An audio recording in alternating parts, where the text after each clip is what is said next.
Good morning, everyone, and welcome to the March meeting of the Lextran Board of Directors. To lead us through our agenda this morning is our Board Chair, Mr. Harding Dowell. Thank you, Fred. We'll call the meeting to order and we will call the roll. Vice Chair Rogers. Here.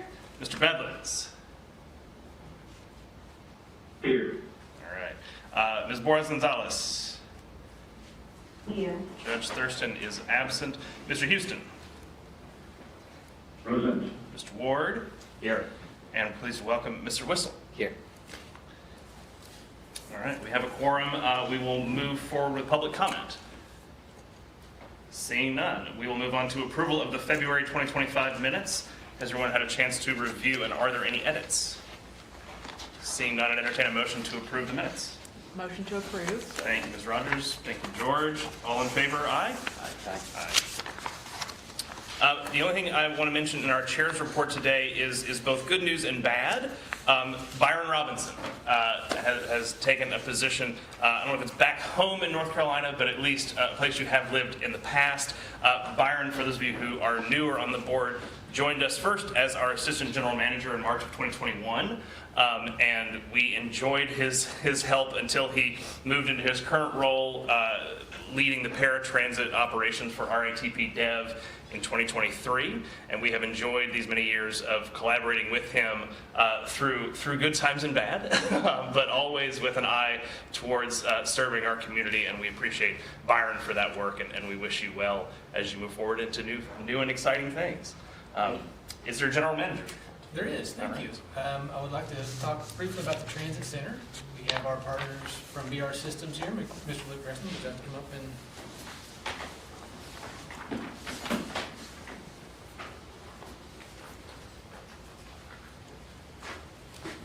Hello, I'm Luke Dressman. I'm the owner of Building Repair Systems. Really, I'm here just to say thank you. You know, we are a small company, so having the opportunity to participate on this project was an incredible milestone for our company. And what I'll say, you know, my background, I was in the Army. I spent my last year working for the Corps of Engineers, and I went into construction. And I've worked with many different government agencies. And I really just have to tip my hat to the leadership of Lextran. The responsiveness, professionalism, and just the way in which they attack problems. And I mean, this project for many other of my customers would have been a 2-year project had it not just been for the responsiveness and really the support and the trust that we got from the leadership here at Lextran. So really, I'm here to just say, you know, thank you very much for the opportunity. We've got a small, just kind of a token of our appreciation here, just a plaque that we have kind of dedicating the project. You guys can, you know, hang it wherever you see fit. But we've got, you know, dedicated to the people of Lexington, the people that you all serve, and then last day, all our work is dedicated to God. And then on the back, we've got 4 signatures. These are the 4 members of my team that were very substantial in this. Myself, got the project manager, Jason Parker, who's actually here today. Jason poured his heart and soul into this the last year. And then we've got our CFO and controller for the project, and then the pre-construction manager who ultimately helped launch the project. All 4 of us are veterans. 3 of us are combat veterans. It's a big part of who we are, and I know that the veteran community is very much a big part of your customer base. And so with that, we thought appropriate, you know, with some of the proceeds that we got from this project, we're going to commit $5,000 to Honor Flight Foundation. It's a wonderful foundation based here in Kentucky that essentially plans trips for veterans to go to monuments and really helps them, you know, maintain that bond that they have with the Warrior Society that we're all part of, and it's really incredible. And you know, the last thing I'll say is, you know, we're a young company. You know, we're not going anywhere. There's less and less people, unfortunately, doing this, and I think we are very grateful that we cross paths with you all, and we look forward to continuing to have what I believe is a very, very mutually beneficial relationship. And again, just thank you all very much for this opportunity. So that's it. Thank you, Luke. And I would say there's 4 people here, I think, that also poured their heart and soul into this project on the Lextran side that we really have to show our appreciation to. In no particular order, first and foremost, the brains behind the technology at the Transit Center is Mr. Alan Jones. He's also the brains behind our meeting streams. He really worked hard to get the technology up and running. Second, somebody who was with this project from early on is Miss Emily Elliott. She's been pouring her heart and soul into this for almost 10 years now. And then third, the person behind all the paperwork, Miss Deanna East. Yeah, thank you. Without you, I don't even know, I mean, I wouldn't have signed anything by now, I think. And then sort of our project manager, Mr. Chris Withrow, you were, I mean, as soon as we said go, we've been on top of everything from day one. So I appreciate the four of you, and I appreciate everyone at Lextran who worked on this. Certainly our employees in the field who were without facilities for a long time, and our passengers and customers as well. Appreciate the patience of everyone, and I'm so thrilled that we're back up and running. So, thank you. Thank you very much. And quick question, did we forgo a ribbon cutting? We did because we pushed so hard to get in during this time. And we won't do it at any point? Now, we kind of lost our momentum on it. It was a 10-year in the making project. It seems odd to not have it. I know. We did some media. Okay. We did Lex TV, we did the Lexington Herald Leader, we did a couple other smaller things. Yeah, we did some small things that we were able to fit in. There are still cosmetic items that are being worked on, so there is a lot of opportunity, and I think we're going to utilize that space for some other opportunities like that. However, there are still cosmetic things happening. We are not at the finish line. We are inching toward it. One other thing in the General Manager's report is our Lex Ride service that's due to launch on the 2nd of April. You have draft schedules for Lex Ride. That's going to run from April to October from 4 p.m. to midnight, Thursday through Saturday. We appreciate our partners in that, which is Lexington Fayette County Urban County Government, the Fund for Greater Lexington, the Lex Park, Visit Lex, and the Downtown Lexington Partnership. So we will be back in touch with the board as that project launches, and we'll monitor our progress as we move forward. One last thing to mention is House Bill 870.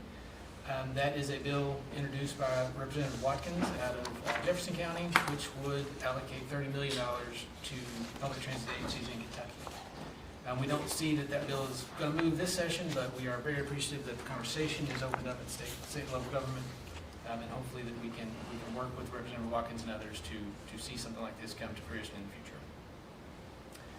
So that is the report I have. We're ready to go to our monthly performance report and financials. Okay, good morning. We will be reviewing the February performance report. We will start with our mission statement. We serve people in our community with mobility solutions. So for the highlights in February, you can see the photo here of our newest graduating class that graduated on February 4th. We took the opportunity to recognize a lot of the classes who had come through since the pandemic started. Some of the graduations were quick, some of them did not happen. We were getting a lot of employees in. As you guys know, we've done a lot of hiring since that time, and we're really excited to be able to spend the time recognizing the hard work of the folks who are entering the workforce. They've already put in a ton of time and effort by that point, as well as the trainers and our safety and training department and the work that they put in to get these folks ready. We did have several routes that remained on snow plan, detouring through February 11th as that lingering storm from January continued. And we presented at Environmental Quality and Public Works to City Council also on February 4th. So moving on to ridership, we did see a jump in February from January.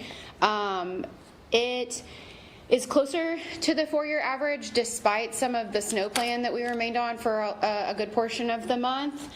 So we're going to continue to monitor that. It looks like some of that extra dip in January was related to weather items, but we're continuing to monitoring. And as you see, we are remaining on our sort of normal trends of the curve, but this year remaining lower than the previous fiscal year.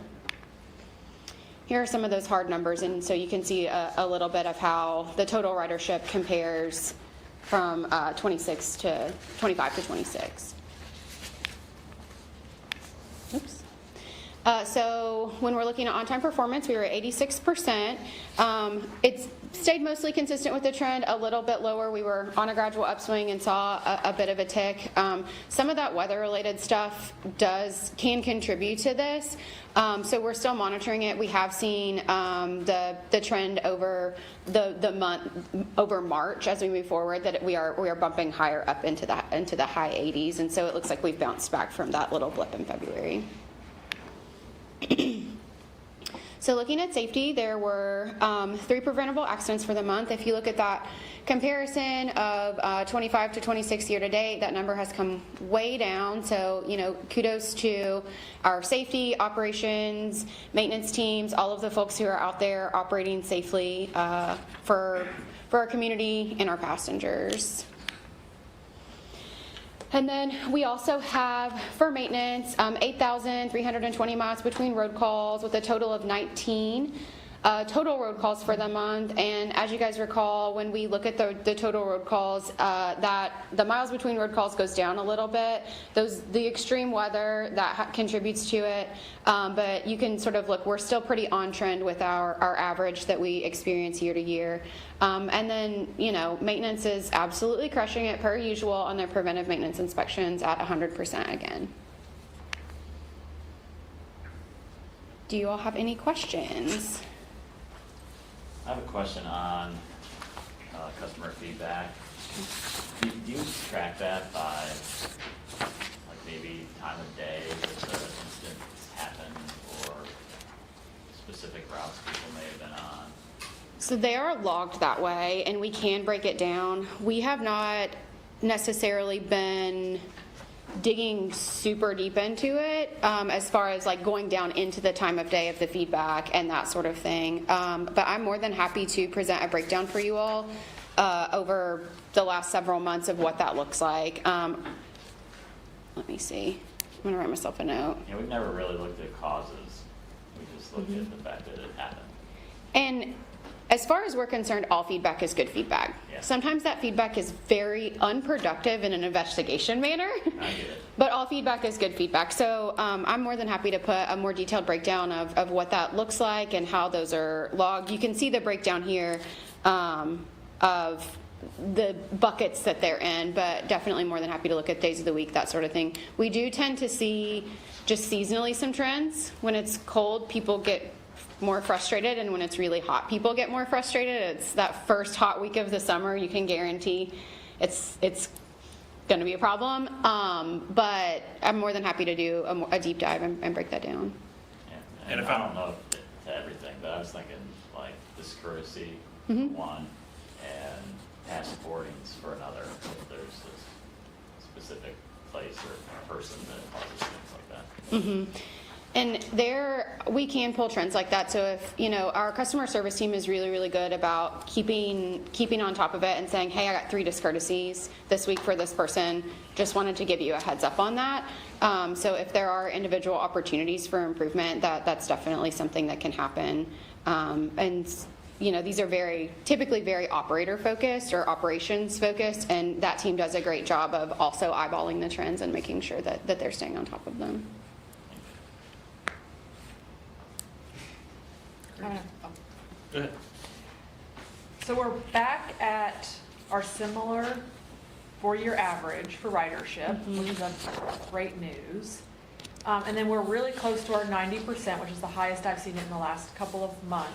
So it's at 86%. I know we talked last month that we were extremely low, lowest I've ever seen it in December. We thought that was an error. Yes. It rose a little bit in January, and now we're back up at the on-time performance.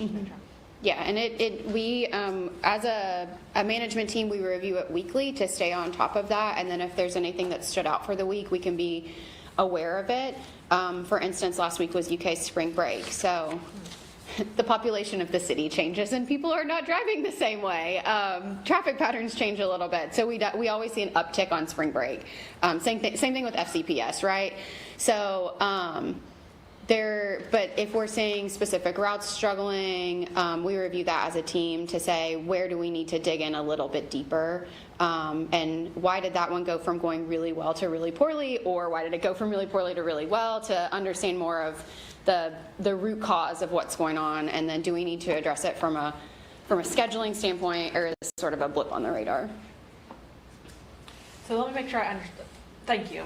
So it says fixed ridership return to similar levels as the 4-year average. So is that just for this month, not for this year? Correct. Okay, because I'm still seeing a big gap between this year and last year this time to date. Yes, that was for the month only, Okay. not overall. So just for February, we are back to date, but we're still trending Below. downwards on total ridership for the year. Yes, and our planning team is, we are sort of in the final stages of a complicated presentation for you all that we'll be sharing with our management team prior to sharing with you all to get some of those questions flushed out and some of the information where we're a little too in the weeds on it. So we're working through that and hope to have that prepared for you all in the next month or so.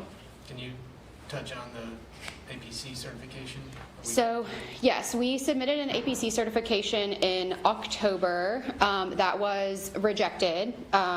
So, What's APC? APCs are the automated passenger counters on all the vehicles. And those are one of the big pieces of understanding the ridership. So it was outside of the acceptable range at that time. So we spent the coming months both working with Avail, because they help. The APCs count the people coming on and off the buses. The information is then processed initially through Avail, and then there's an algorithm that it goes through, and it is complicated, and we've worked really hard to understand more about it. And then that spits out the numbers that sort of talk to ridership. So if there's a failure of these counters, whether it's physical or software, that will get us incorrect numbers. And we worked through with both of these and with the National Transit Database and our representatives there to understand more about the problems. We refined our counting methods as well as repeated counts. On our repeated counts, we were able to get under that threshold, and so we were able to pass and receive that certification. And that happened at the very beginning, or just in mid-March. That'll be a highlight for next month. Yeah, that'll be a highlight for next month. That was a heavy lift for maintenance and our planning team and IT. And so what we found is that from our previous certification 3 years ago to now, there's a gap. We've gotten wider from 0. So there's an acceptable above or below. And this also contributes to ridership. So we're continuing our conversations with the CAT AVL system with Avail to understand where in their process that all these inputs are going into. Is there an error there? What's going on? But all of these things contribute to these changes in ridership. And so when we have all this information and all these inputs coming in, we can guess about people trends. We could guess that maybe we've lost people riding, but we really don't know. It's not a concrete answer. And so one of the things we wanted to do is go through these things and the other processes that we've been through to understand more what is happening. But we did get that certification. It was a huge lift by our teams, and we've also added some SOPs to sort of, we do regular monitoring of these every, we're monitoring it weekly, and then every couple of weeks we work with the maintenance team to check the hardware itself. And so So I think I understand the auditing process. I guess big picture, I'm trying to understand. I think we ended last year, was it about 1 million rides less last year than the previous year, or 700? It's about 10%. I can't remember the exact number itself. But it was a significant number of lost rides, which may have been due to a technical error of the counting, which is why we're doing a deep dive into the counting. Correct. And then now we're saying we're 200,000 less rides this year than the last year, which is already lower than the year before that. Correct. And so all this you are trying to understand what's the real number? Correct. What's the real number? If there is an error, where is the error happening and how do we correct it? And then if it is route-based, how do we understand why that route has changed or not? Yeah. I mean, because it's been concerning, the drop, Correct. which is why we're doing the audit, to really understand the data and understand where we can act, what is our big picture going forward if ridership is consistently dropping year over year, or is it really dropping year over year? Correct. Okay. And then I know last month, the strategic plan, and you said our performance report was going to start to mimic the strategic plan. I do see it's been reorganized a little bit based on the strategic plan. do we get another update on the strategic plan? You get all final documents. And so I know so we're only going to get the final documents, because there was a lot of gap between what we got presented last month We can do another presentation. and the final. And I guess I would look to the board on where you felt we landed on the strategic plan before we get the final document, if we need another presentation. It would be good to see how they reacted to what we said last week, or last month. Yep. I think we only got really high level 7 goals and nothing in the weeds, and so it was hard as a board member to really understand the strategic plan, and then the following down changes to that. So I would like that before it gets final. Okay. All this ties to the performance report and how we measure performance. So I really appreciate that. And I don't know where to say that, but I do really appreciate our vendor who did our, the construction project. Thank you so much. I know when we went out to bid for this, you're not Lexington based, but you're close. Yes, so I'm out of Nashville, but Yeah. I grew up in Kentucky. I'm a Kentucky guy. I got my commission from West Point. I'm from Kentucky, and I'm a Kentucky girl. It's certainly a part of my identity as well. Oh, I have nothing against not being in Kentucky. I think when we went out to bid, we were surprised how the construction market here was tapped and nobody bid on it. And so we had to go out of this whole region to get vendors. So I'm really excited that you bid on that, and a small local veteran-owned. It was a surprise, I think, to us when we went out to bid that we didn't have any local. So I'm very excited and honored you guys got to do this in great partnership. So Thank you very much. thank you so much for your work and then everyone else's work. There was no great place to say that. So thank you. Thank you. Thanks, Randolph.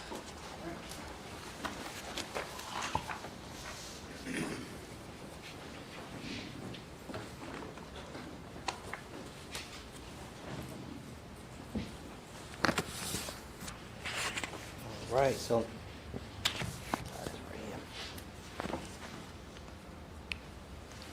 All right, so on the paratransit side, for the month of February, it started off a bit rough, similar to the month of January. As Fred would like to call it, Snowmageddon yet again, lasted all the way through February. First half of the month was the Snowmageddon. The second half of February shaped out to be a better piece of the puzzle. Ridership continued to trend upward during February, and total ridership landed at 14,145.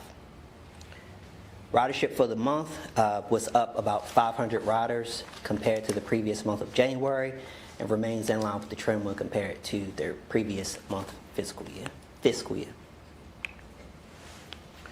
Overall, like I said, ridership looks good. Total ridership is up by about 7% compared to the previous fiscal year of 25. Weekday ridership and weekend ridership both strong. Weekday ridership reflects about 6,000 riders, and weekend ridership reflects about a little over 3,000 riders. Total revenue miles was 84,908. Slightly above the previous fiscal year, still in line, same as the revenue hours, also in line with previous fiscal year. Trips per mile, 0.17, in line with the previous fiscal year, and trips per hour, right in a great sweet spot, 2.13 trips per hour.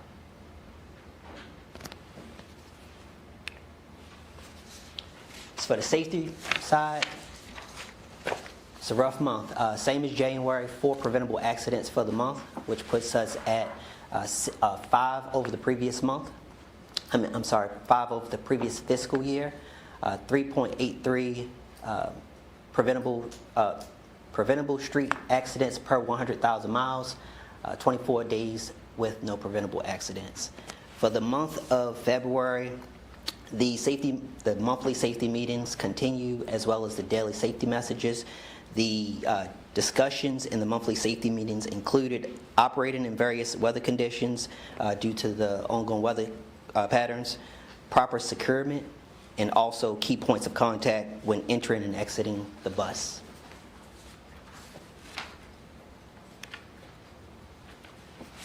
As far as the OTP for the month was 73.9%. I believe in the board packet it was 74%.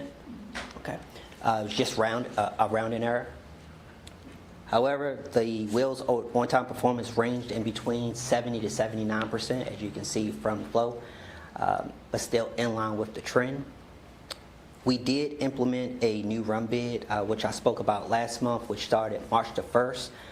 Usually what we do is we wait until the 4 month is over to do an evaluation of the run bid to see how service was impacted with the ongoing weather conditions leading into the month of February. We decided to hold it off until the month of April to do the evaluation to see if we needed to adjust any peak times or any schedule flows. With Byron's absence coming soon, we've decided to kind of push that forward and revisit the scheduling process this upcoming week. So we'll be able to kind of review the peaks of the ridership and then also identify new travel trends as the month continues into the month of April. Overall, Wills is fully staffed and continue to work towards improving the on-time performance.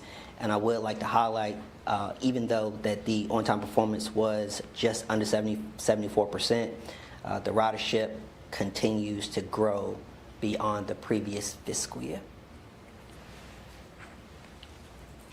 Any questions on the paratransit side? I have a couple of questions. On the number of people that are certified to ride paratransit, is that number increased similar to the ridership percentage increase? I don't have the exact number, but that's something that I can go back to get for the next month. I'd be curious to know if it's the same people riding more often or more people riding. And then what's the definition of trips per hour? Trips per hour is how many people that we're transporting per hour on each bus, an average. On each vehicle? Yes, sir. That's the total number of trips divided by the total number of revenue hours. Yeah. And are the number of vehicles that are out, is it the same?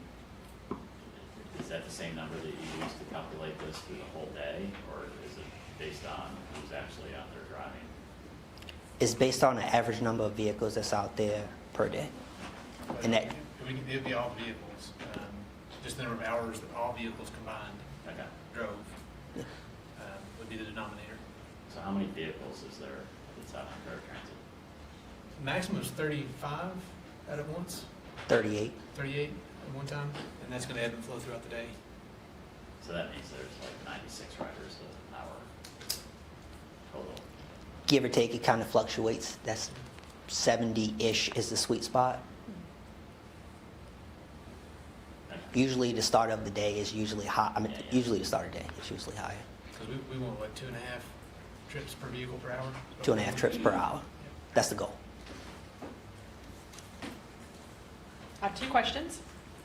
Maybe we'll get back to I love seeing ridership show up. That's very exciting for everyone that's been working really hard to get the paratransit brand,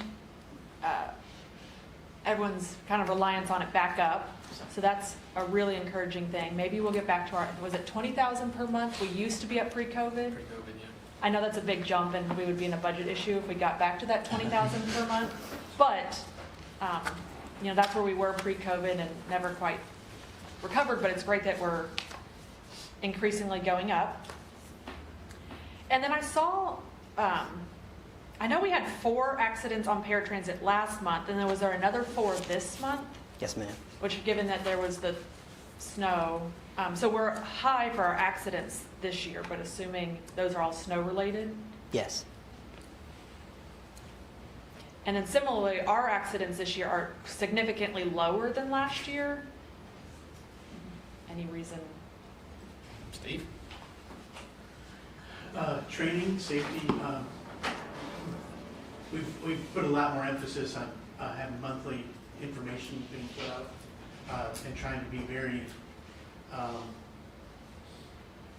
as soon as we find out some trends, we try to start dealing with those trends as sooner than later through our communication, safety tips and stuff like that. So the other part is that our drivers are a little bit more seasoned. We have a lot of drivers.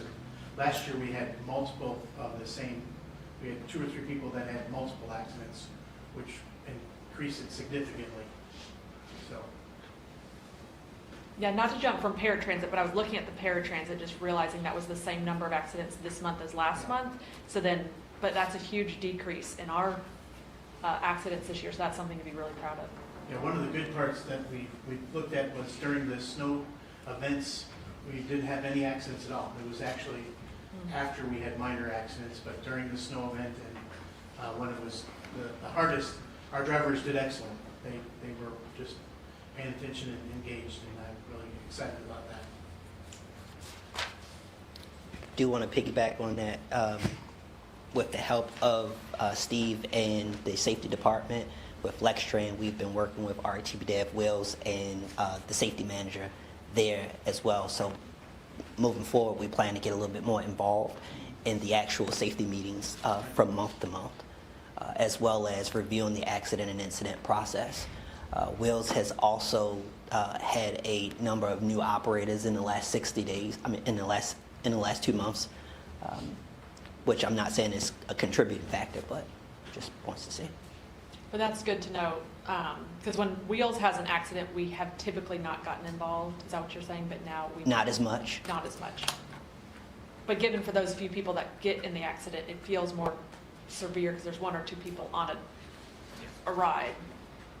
Yes.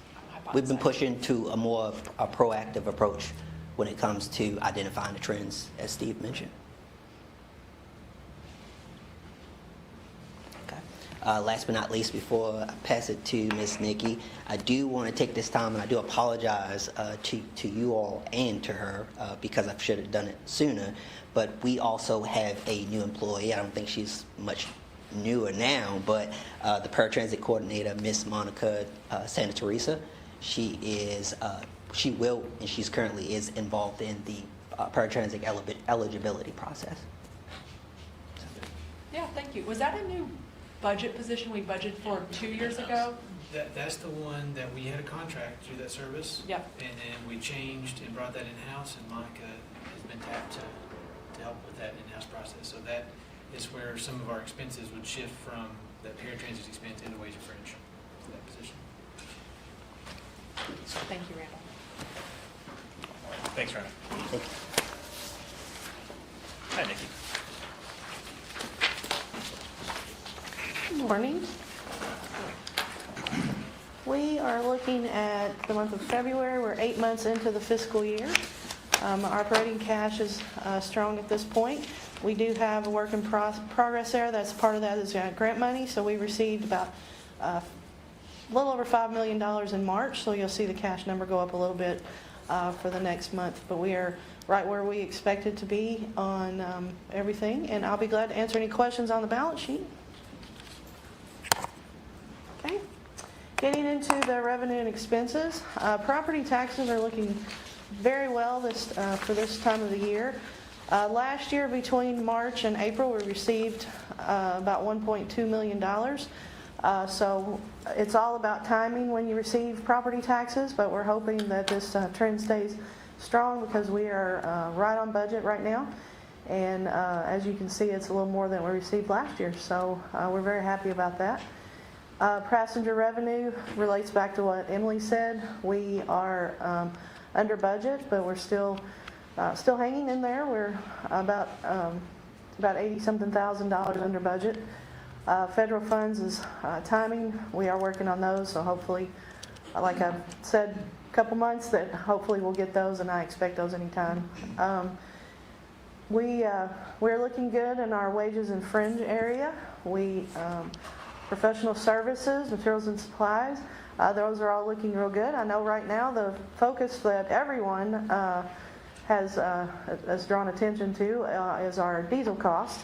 We have been looking at that daily. We have a contract that says we pay the OPIS price, which is the oil price information service. And right now, yesterday the cost was $3.75 a gallon. We had budgeted $3 a gallon. Our year-to-date average right now is still $2.48, so it really took a major leap in March. Also looking at our CNG is remaining about the same. It's been hovering between 179 and 185 the last couple months, and we're using more CNG now than we are diesel. So we're very happy that we switched to CNG. Our paratransit buses use gasoline. Our gasoline price, the last invoice we paid last week was $3.29. So it has gone up, but nothing as drastic as diesel. So we continue to look at that every single day. And Chris does more research than you can ever imagine on the prices of diesel. So we're really diving into that right now while we're working on next year's budget. The utilities, we've dug a little bit deeper into the utilities. Kentucky Utilities raised their prices, or raised their rates 11.5% in January. That did go down to 6.5% in February, as much as you may know on your home utilities. We're expecting toward the end of April some kind of refund. I don't think it'll be very much, but between the rates and the weather, what we've had, we've seen the utilities go up some. Our insurance is a little bit over budget. That is due to the most recent buses that we added. It's hard to determine when it takes 18 to 24 months to receive buses, exactly when those are going to hit. So that's why the insurance is over at this time. Paratransit expenses are still looking really good at this time. Like I mentioned, the fuel cost. We do have some buses that need repairs, so we'll be working on those, continue to work on those this spring. And otherwise, we're very happy with the way the expenses are going right now. So I'll be glad to answer any questions. Nikki, on the federal funds, are they slow paying everybody? Yes. Yes. It's taken what used to take 2 months to get a grant approved is now taking like 8 months to get a grant approved for the 5307 funds. It is in the last stage. It has to go through so many stages. It goes through the Department of Labor, and that's the last stage, and it has gone through the Department of Labor, so I'm hoping that we'll be able to draw those down soon, at least before the end of the fiscal year. Was that money that we've spent out of our funds? Yes. Yes, most, that is our capital maintenance funds and our paratransit funds. So there's no danger in receiving it, it's just Yeah. when we receive it is. No, I was thinking of other agencies that don't have the same Yeah, model that we do. it really affects your cash flow when you're looking at almost $4 million. Yeah, so, yeah, it's taken a lot longer than I've ever seen it before. And it's reimbursements on expenses we paid in which year? Do we pay it this year or do we pay it last year? Both. Okay. We have funds coming in for last year and for this year. I think I've asked this before, but do we have any opportunity in our fuel to prepay for a fixed period of time? Like hedging? We've looked at hedging in the past, and we did not do enough volume, and that was before we had CNG, so I'm sure we don't have enough volume now. We have talked to Fifth Third Bank a couple of times throughout the years on different opportunities, but the best that we've found with what research we've found is the OPUS price. And that's what Fayette County Schools use, is the OPUS price also. Any more questions? I have 2 questions. Okay. The state funds, it kind of ties back to our downtown. We never ended up using that state funds, the 500,000 state funds for the downtown. That's 10 years old. I don't know how old those state funds are at this point. We still have it. And we're still trying to work through if we can even use it. Okay. And then paratransit, even though ridership is up, we're under budget by a little bit. Is that just we were forecasting to have ridership even more up than it is? It's based on the paratransit eligibility that we talked about, which we switched in December. It's fuel, it's bus repairs. So we did budget several $100,000 to repair buses, which we're currently working on, and then the cost per trip. So it's a combination of things, yeah. More just cost per trip. But if Randolph and team get it back up to 20,000 per month, we're going to need a bigger number right there. Yes, exactly. Okay, those are my only 2 comments. Thank you. Yeah, I just told Emily, I said paratransit ridership numbers going up is great, but then it makes expenses go up. So yeah, And it's our second largest expense. Yes. Yes. Any more questions? Okay, Thanks, Steve. thank you. Okay. Next on our agenda, we have a presentation from one of the industrial revenue bond applicants, Midland Station. Thanks, Fred. Thanks for having me. Good to be here with all of you. I know some of you from my time in the, I worked with Mayor Jim Gray during 2 terms. After leaving when Jim Gray left office and I decided to start working on what I thought was Lexington's biggest issue, which is housing from the private sector. And so what I want to talk to you about today is one of those projects and how it fits into a new city program that Lextran was a part of developing. And this program requires that Lextran participate in the industrial revenue bond for projects to move forward. So I want to talk to you today about our project. It's called Midland Station. It's at the corner of Midland Avenue and Winchester Road.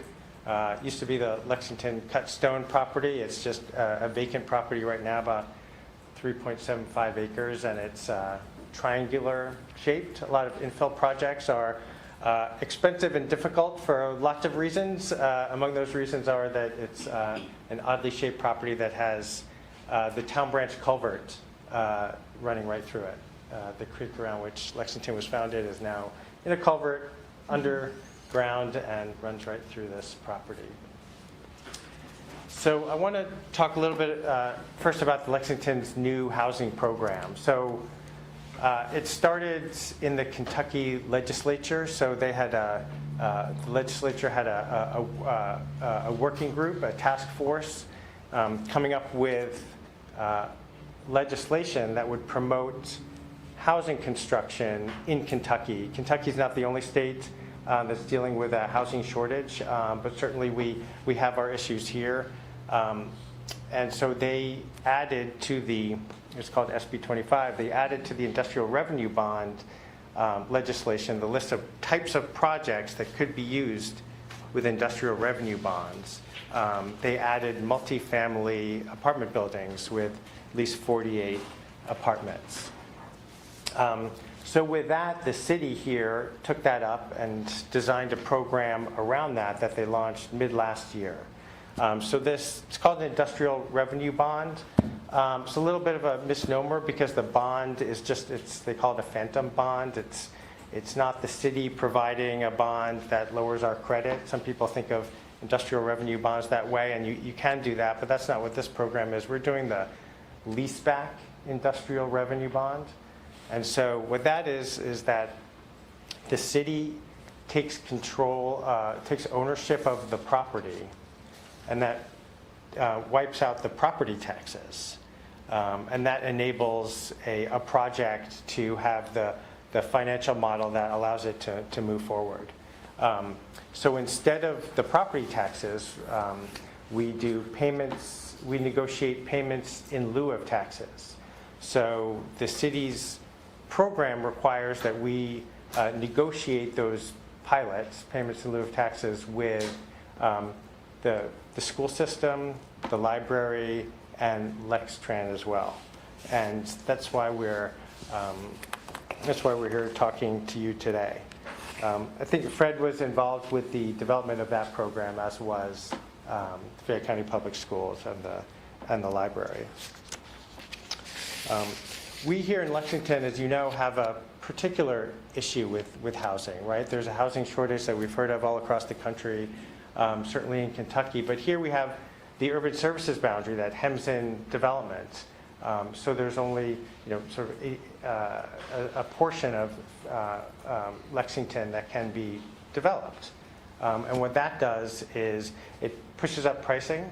There's some great benefits to it, right? It means that some parts of the city that might be sort of overlooked if developers are looking at building housing and sprawling at cheaper greenfield developments, That's happening less here, and so there's more of a focus on redeveloping older parts of the city, which I think is, just as a former public servant with the city, think that's a great idea. And that's what we're doing here. We're taking a piece of land that was housed something for 60 years at the Lexington Cut Stone business that was closing its doors, sort of redeveloping this vacant land to become a center for housing. And so the city's program allows for this industrial revenue bond to be used for two types of housing. The first is affordable housing, so that's up to sort of 80% of area median income. And workforce housing, which is geared towards folks who are in 80 to 100%, 120% of the area median income. So they use the HUD definition. So if you're making within that amount, they look at spending 30% of your income on housing. If you're spending more than that, that's you're rent burdened.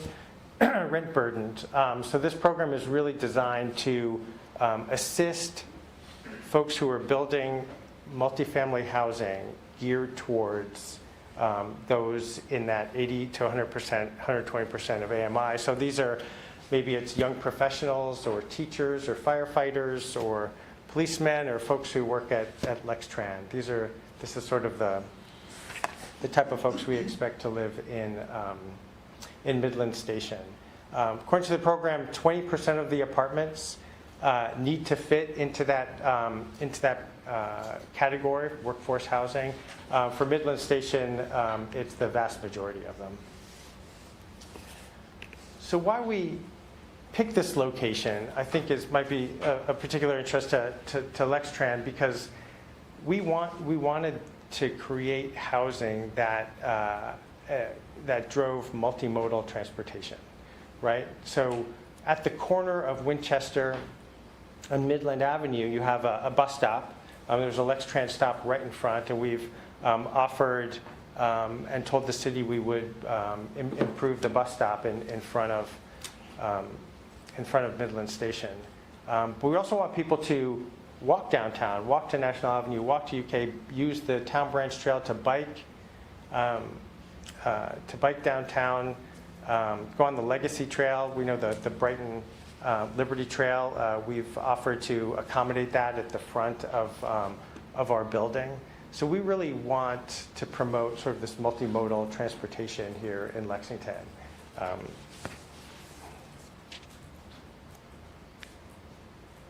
So this is sort of a rendered view of what it might look like. So 2 buildings, 5 stories each.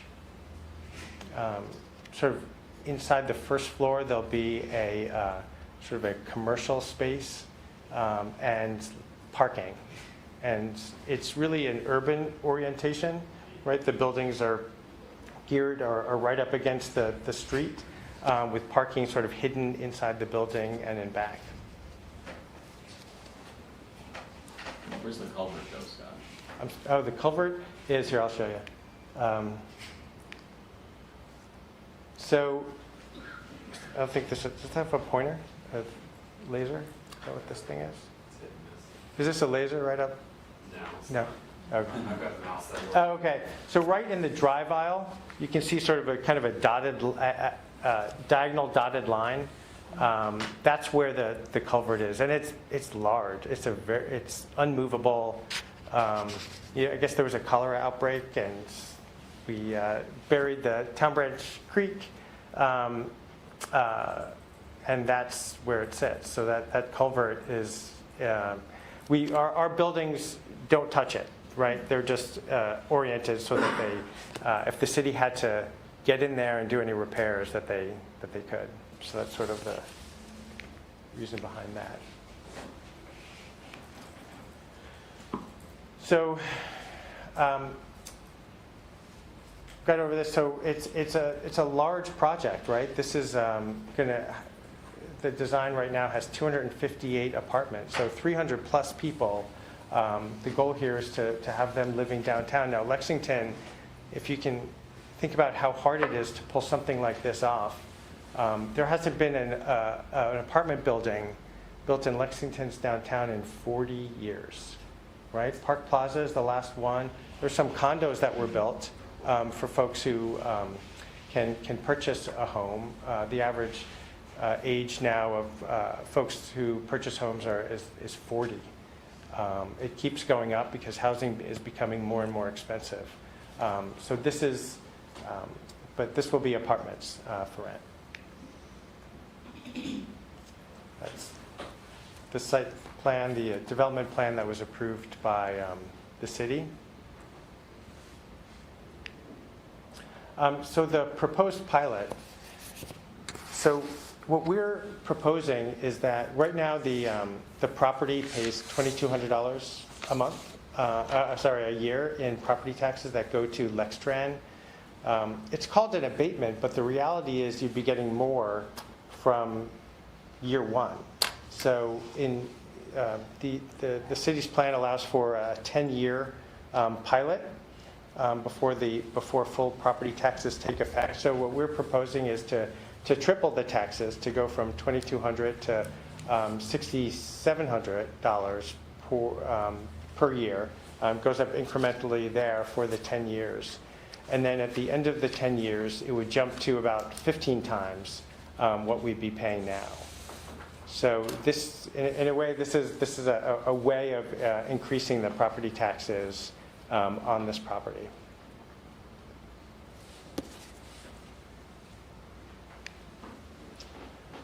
We've got a full team behind this, and we're nearly shovel ready.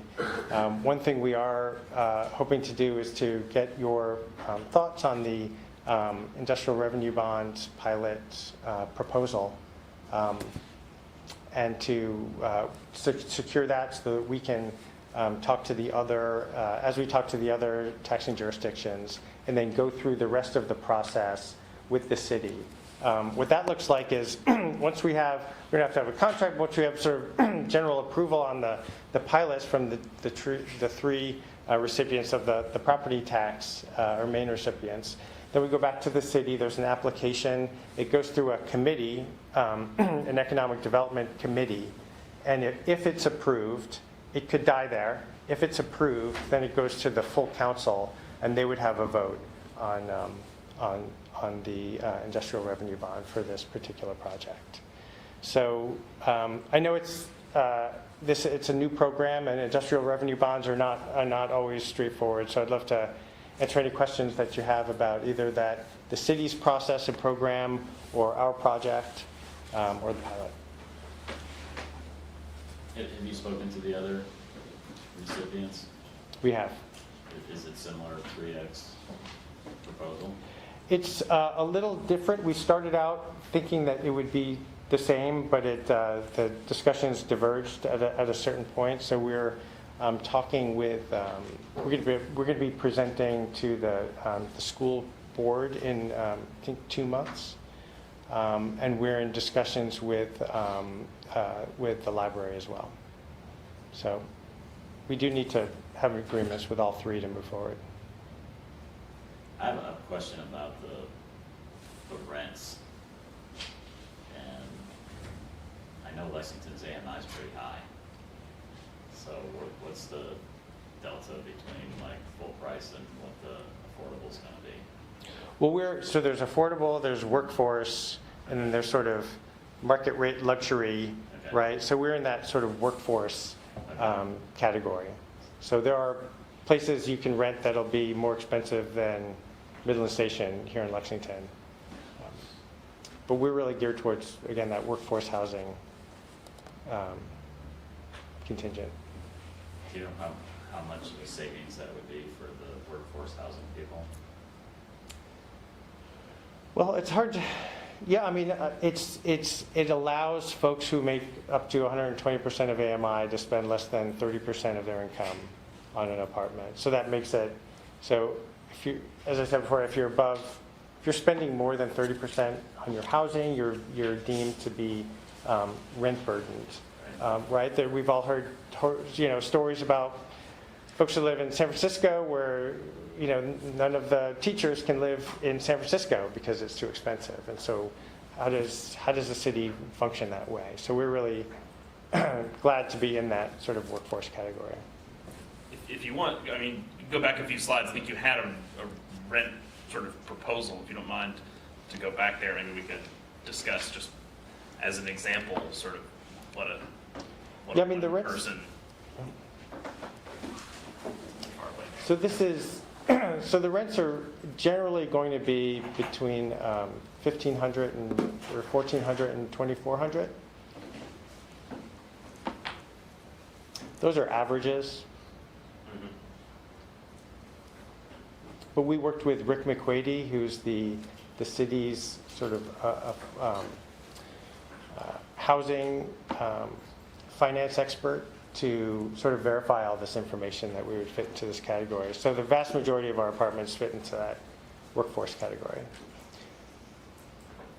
So the Midland Station rent of $2,018 for a one-bedroom apartment, is that sort of the target?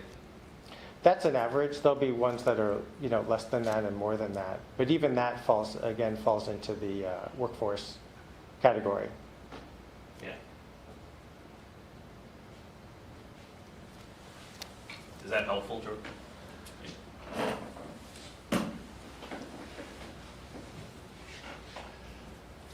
Questions from others?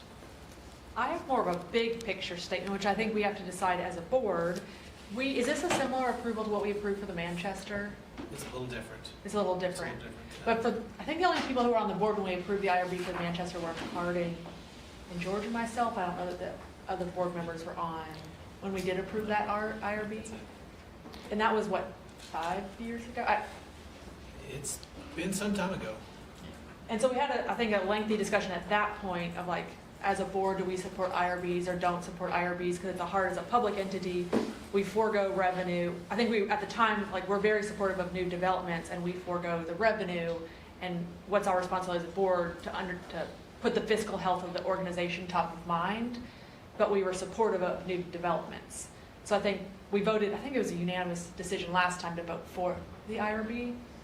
So I don't have an answer to that, but just generally supportive and the fiscal, considering the fiscal health of this organization.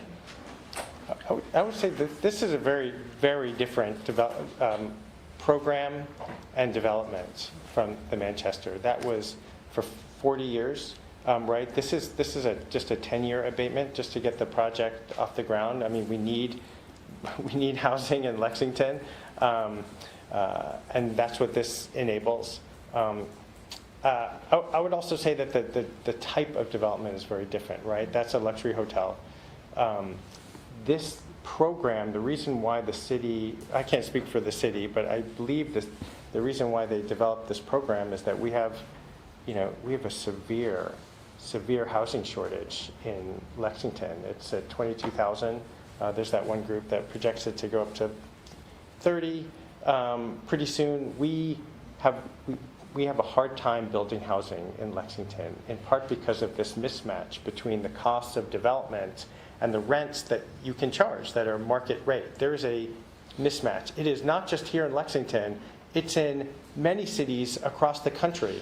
That's why this abatement through an IRB, it's not a new idea. It's not specific to Lexington. Cities all across the country use this to enable to get developments, especially housing developments, off the ground. I totally acknowledge that and am supportive. I think what's hard here is the entities that rely on property tax are not the city, and so it's an interesting dynamic of the entities that rely on property tax have to make the decision but don't get as much benefit. Right. But I'm generally supportive of saying that. It's more of a big picture policy discussion. The city does have a little bit of the property tax, and they're giving on this as well. Okay, good to know. Michael or Adam? Okay. Yeah, I have another big picture question. I don't think it's anything that we can answer or anybody here can answer, but I'm generally supportive of the project. I love the project. I like the way it's situated on the site. It's very urban. And I support the IRB and concept. And I wish that there was a way to kind of offset some of those, some of the abatement taxes. For instance, if they could do an increased property tax on vacant lots, for example. And I don't even know if that's allowed by state law, but a way to disincentivize vacant lots being underdeveloped, and then paired with the incentive to develop housing through the abatement. So again, it's something that would have to be outside of the purview of the board, but just throwing out ideas because I'm generally supportive of the project.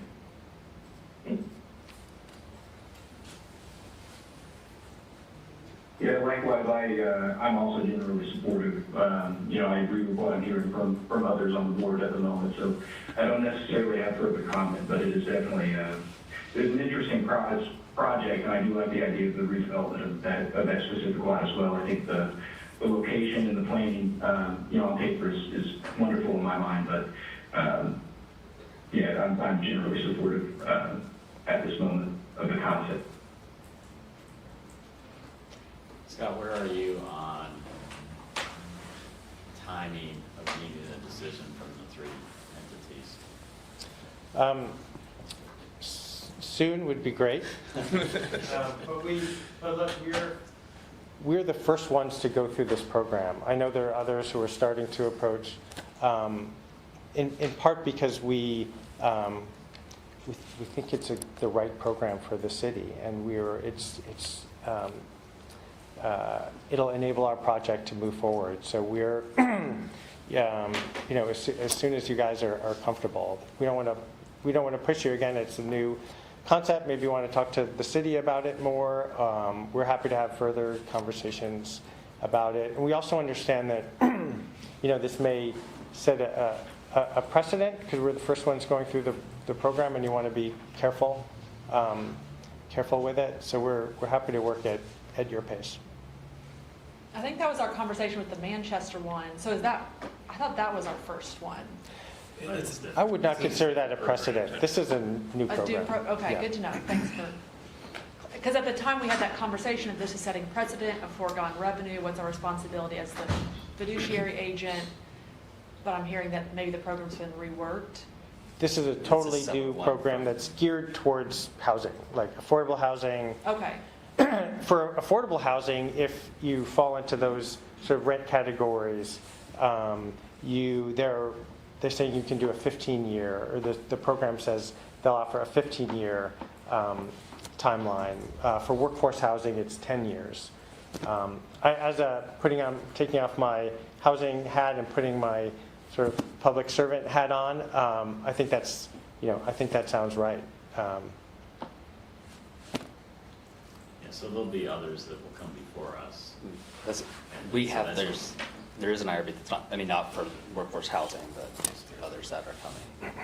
So we just need to, I guess as a board, try to get comfortable with what we're going to offer to others as well. Yep. And try to be consistent with it, right? Yep. So I've got two questions.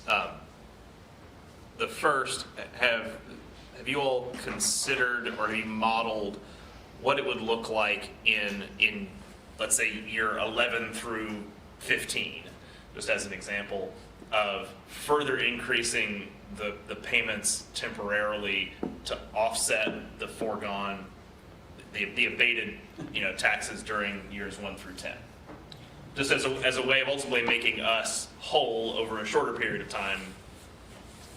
So we have not thought about that because it would undermine the program. So we need a certain NPV amount for the financial model to be investable. To do by sort of increasing the property taxes at a later date would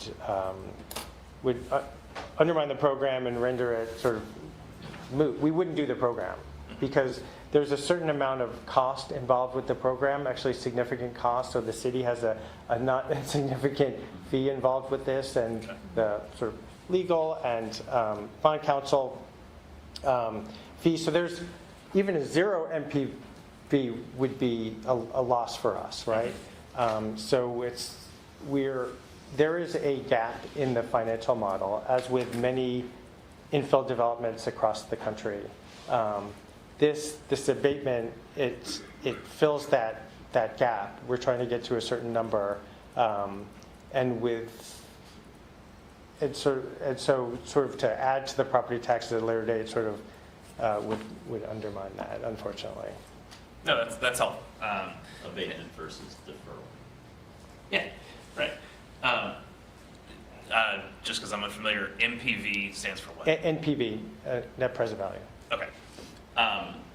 So that sort of feeds into my second question, which you sort of answered, is does this project happen without IRBs? So right now it does not, and that's the reason why the way we think about this is,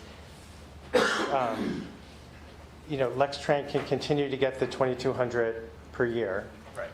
or it can get where the project doesn't happen, or with the IRB where it would start to get triple that the first year, and then eventually go up, and after the end of the term, it would be about 15 times what we'd be paying now. So it's, in a way, it's a way for Lextran. There's no loss of money, right? You're immediately getting 3 times more. And then it's a way for you to get 15 times more at the end of this by sort of helping this project move forward. Yeah, no, I appreciate you making the time. I will say that density helps transit, just bar none. But more people in the city in a walkable, transit accessible development is good for Lextran and our mission, even if it creates some financial pain in the short term. So I think that it's on Lextran too. That's good. We expect folks to be on the bus downtown, out to Hamburg, all the new development down Winchester, the hospitals. We expect to put a lot of folks on those buses. Yeah, and as someone who, when I drive around Lexington, keeps looking at vacant corners, thinking that ought to be something better than that. This is one of those corners. So I appreciate that you all are making the try at it. So. Thanks. And so I guess one big picture comment to add to that before you move on, because I think maybe having someone from the IRB, who's leading the IRB from the city, present to us, because I think this is a tool in the city's toolbox to get more development, big picture. And so it could be more increase of our revenue if enough, I mean, that's what you're saying is we're getting a net $49,000 of new revenue we don't have today, but we're foregoing revenue if we would have just charged what the property value would be. Well, I would challenge that a little bit. Yeah. I think if we're not successful with the IRB, it's likely the project doesn't happen, right? And so it's not the case that there's an alternative universe where you get the full taxes right away. No, I think that's very helpful that's where I was kind of going, that the more tools to incentivize more development can lead to more revenue, big picture.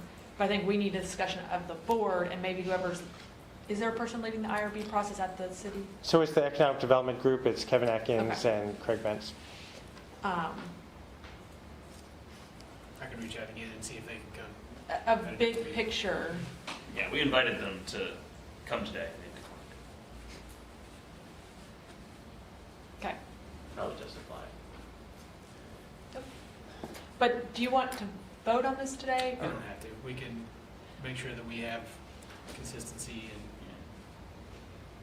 really path forward. All right, Scott, all right, say, I hate to say this, say your deal blew up and somebody else decided, well, I'll do this. How long is it going to take them to get through? I mean, how long have you been working on this? I've been working on this for, this is a little window into infill development, right? And why there's not more of it. I think I've been working on this housing issue since I left the mayor's office, so 6 years, right? Took a while to find the right property, but if you look at this property, it is challenging, right, for a variety of reasons. Look at this. Look at the shape of it. This is what the problem with infill development is that it's expensive. The property itself is expensive, and there's like 100 years of things to try to figure out and clean up. We took a year and a half of my life of negotiating with CSX, right, to get rid of the rail line. There was a rail line that was where the parking is along the back. There's a rail line that went to the Herald Leader, and then before that went downtown. As anyone talked to any engineer in town, CSX doesn't give up rail lines for anything. Took a year and a half to get that done. We had 2 title issues that had to be solved, one through an adverse possession case. We had old gas tanks that were underground that had to be unearthed. We had to have our architects try to figure this out around the Talbridge culvert. We were originally told that we could encase it in concrete and give it a 100-year life and then build on top of it. So we spent money on architectural plans. Then there was a decision that we could not do that. So we had to start that over again. There was the other challenge with infill is that assembling the land is really difficult. To the right, where that one building is that goes over to Owen Street along Winchester, that was a different property that so we went through the rezoning process, right, which is expensive, takes a long time, and then that other property came up for sale, and we were able to integrate that. Had to go through the whole rezoning process again. So all this to say is it is so hard to do infill development. I mean, there are books to be written about this, and so that's why we really appreciate the city's program to help make it happen, and appreciate you guys. I know, appreciate you guys considering this, because without it, I was told many times, like, why are you doing this? Like any other developer would have walked away. I was told that by our super seasoned broker. Like, why are you banging your head against this? I mean, CSX, are they really going to cooperate? But the reason I did, just as a former public servant, is that Lexington needs housing. Like, we really need housing. We need density. And that's why I continue to push this rock up the hill. And we are so close to being able to break ground. I mean, if we were to get through the IRB process, we could probably break ground, within 6 months. If it was a regular development, it was easy. It would have taken a year or two, and you wouldn't be halfway into a 5-year thing already, or a 10-year thing already. Right. It's kind of. Anyway. I do have a quick question. Yeah. So, given how costly, this development has been and could be just with infill development here, is there any risk that this project could, decrease in terms of scope and scale?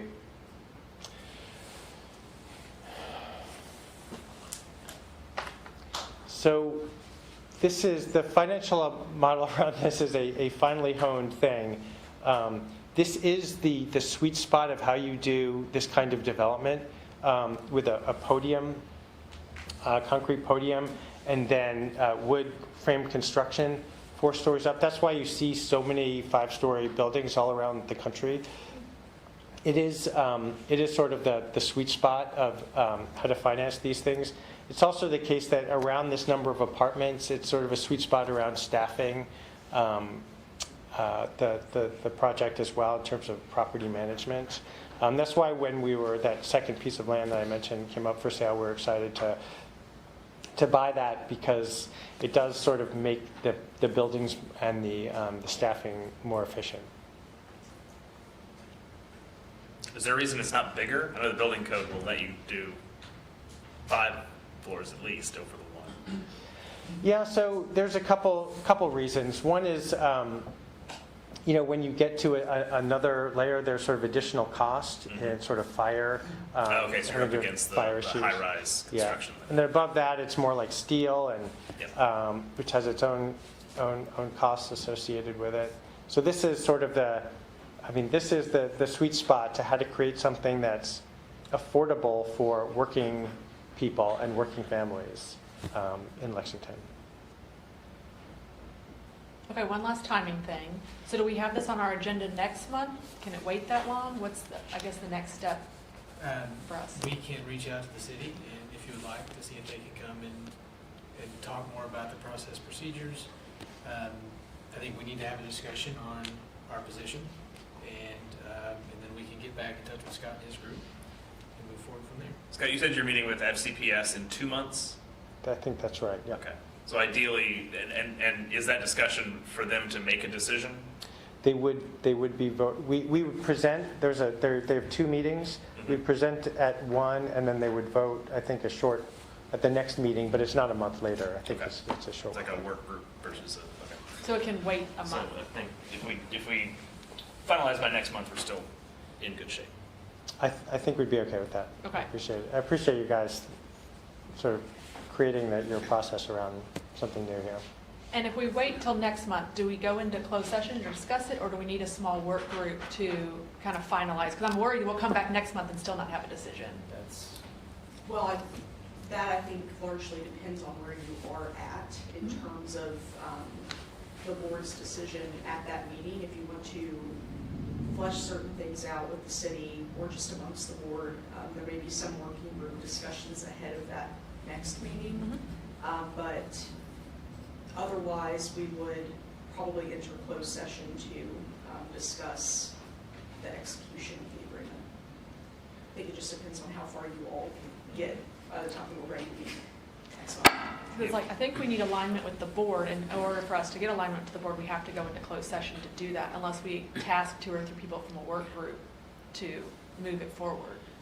And to Jimmy's point earlier about consistency and precedent, what is the timing on the other ones that are coming? I know they're not housing. I feel like you guys are ahead of the game with ahead of the other 2 proposers. So I've not heard the timeline from either of those. I feel like you all are further in the process than the other 2. I've heard that. Yeah. But I'll reach out to them and make sure. Yeah. And You're saying it's we're determining what our policy kind of is, Yeah. how we approach the different ones. Gary, if we created a working group, is that something that I, as the chair, can just do?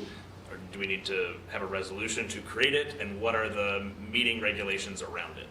So I'll take a look at your policy and meeting regulations regarding that, but I do believe we would probably want to somehow formally have something on record, like a resolution of that type of group being adopted, what members are designated to it, and Is it an open meeting, Karen?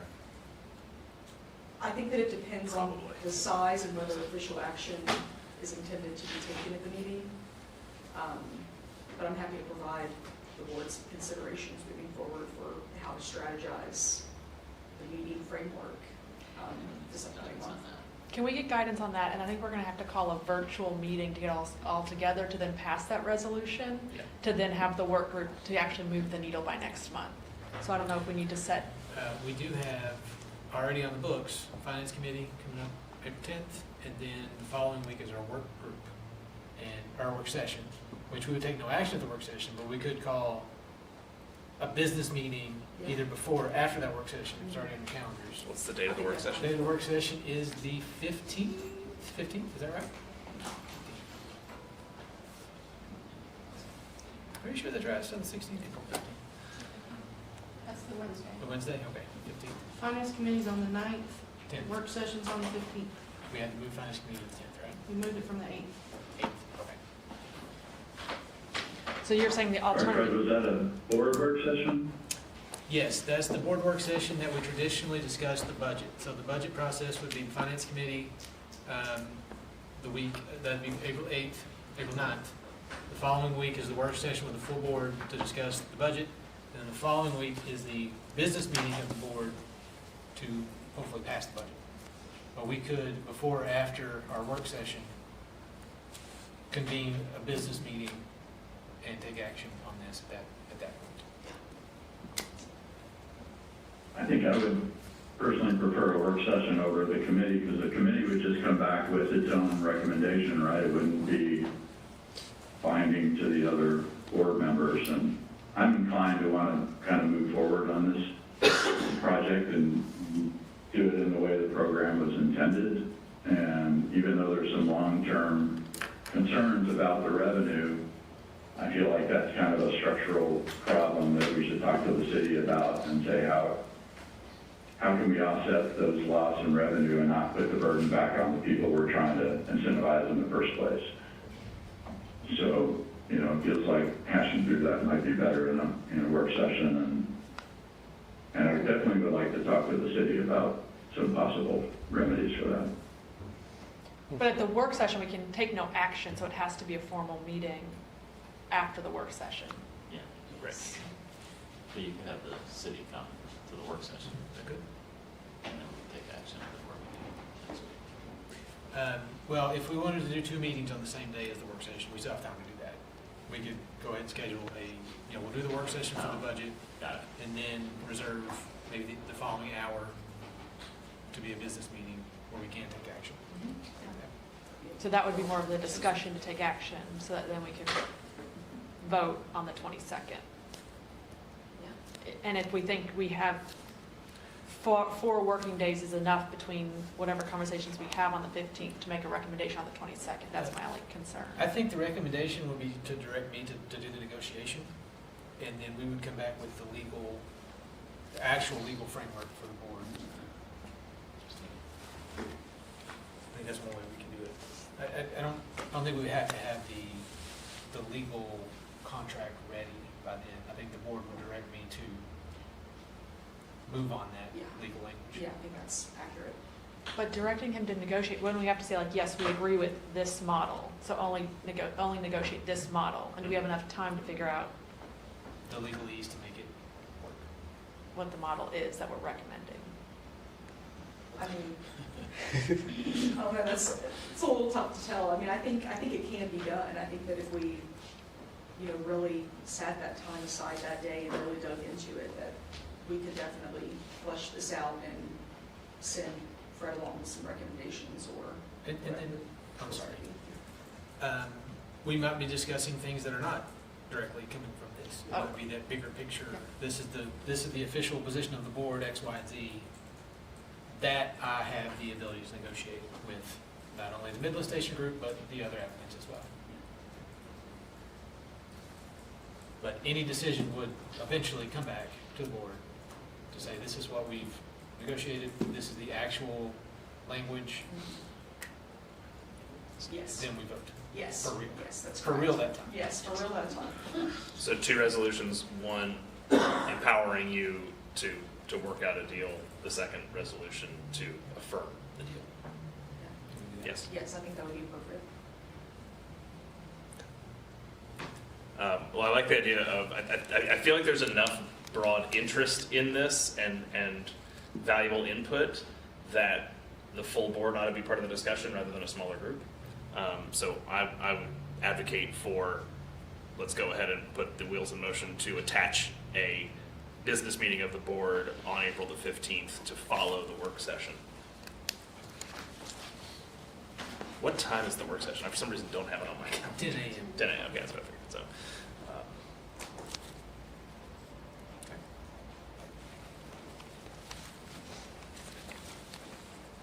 So then we'll And I have think the we should- discussion at 11:30. Right now it's 10 to 11:30. We reserve an hour and a half. Usually it doesn't take an hour and a half. But we have to set a time because we can't start early. I think last time we did this, we set a time and then said something to the effect of, or 15 minutes after the conclusion of because we've done this before. I think that's how we did it. I don't think legally you can start a public meeting early. Early? No, you gotta I think pick a it's time. after. Oh, yeah, you can start later, you Yeah. can't start earlier. It would be no sooner than 11 o'clock or 15 minutes following the conclusion of, Okay, so then right now it's scheduled for 11 o'clock. Okay. yeah. So we'll say 11 o'clock on the 10th for a business meeting of the board to discuss, On the 15th. the 15th, sorry, 15th, to discuss our position for the RV program. Yep. Okay. Thank you, appreciate your time. Thank you. And hopefully it shows you effort, we're trying to move it I forward really appreciate so that it. you have a decision by the 22nd. My worry is coming back to the 22nd, we would still be here and not have a decision for you. I appreciate you guys doing that. Thank you so much. Okay. Action items. All right. Resolution 2026-04, purchase of bus stop amenities. Resolution 2026-04 is to purchase bus stop amenities that includes bus shelters with benches, additional bus stop benches, and solar lighting kits. The cost and the funding source that are in the resolution, most of this is grant funds. So the actual cost to our mass transit account is there at the bottom, about $33,000, which would be the match for the total purchase of $165,504.05. That would be for 10 shelters and benches to go with those shelters, 5 additional bus benches, and 30 solar lighting kits, along with shipping and freight. So that is a combination of replacing our stock, or some replacements, and we're trying to get one last little bit of ramp done before the end of the fiscal year, right? So that's what this would go towards. Are shelters without benches shelters where there's already a bench in place? That's essentially just the shell of the shelter. Is that? But why would we provide, so, okay, sorry. I see it now. Sorry, the bench is just a separate line item. It's not that we're providing a bus shelter without a bench. I'm with you now. And the solar lighting, it's one light fixture. Yes, it's a kit that retrofits existing shelters with one light inside the shelter. Any other questions? Is there a motion to approve? Motion. Thank you, George. Is there a second? Second. I'll give it to Wesley. All in favor? Aye. Thank you. Aye. Aye. Thank you for that. The next resolution, 2026-05, is our agency safety plan. This was brought to you in January. We needed a little bit more time to make sure that we had all the proper signatures in place. We have gotten that done. This is the same procedures and policies that was approved last year. Move forward here. I think the difference is Mr. Steve Brody is named as the safety officer. Are there any questions about the agency safety plan? Steve, you want to step up in case there's any questions?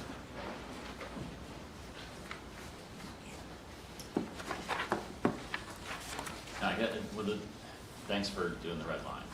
So the one thing that got red line, I guess, is this table. The targets.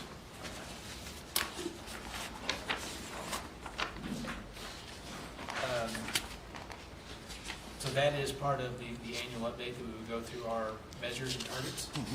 That would be shared out with the MPO. The MPO reviews and approves of these every 4 years. It's just a typical part of the update.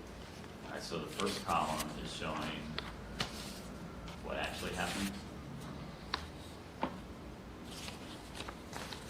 Yeah, that's the Yes. 3-year average of major events, yes. And then our targets are reductions. Correct. Yep. Yep. Okay. All right, no questions. No, but anyway, thanks again on doing the red line. Made it easy to see what had changed. Do others have questions? Is there a motion to approve? Motion to approve. Thank you, Jamie. Is there a second? Second. Thank you, Adam. All in favor? Aye? Aye. Thank you. Aye. Thank you very much.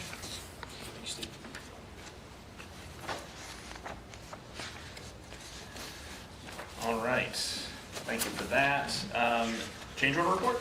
There is not a change order report this month. We do have one change order on tap next month for the transit center. It's a deducted change order. It's a very small amount that didn't quite make it in time for this packet. So you'll see that next month. No old business, no new business. The kind of proposed agenda items, again, next month would be our budget and capital plan, along with now potentially the IRB outcome.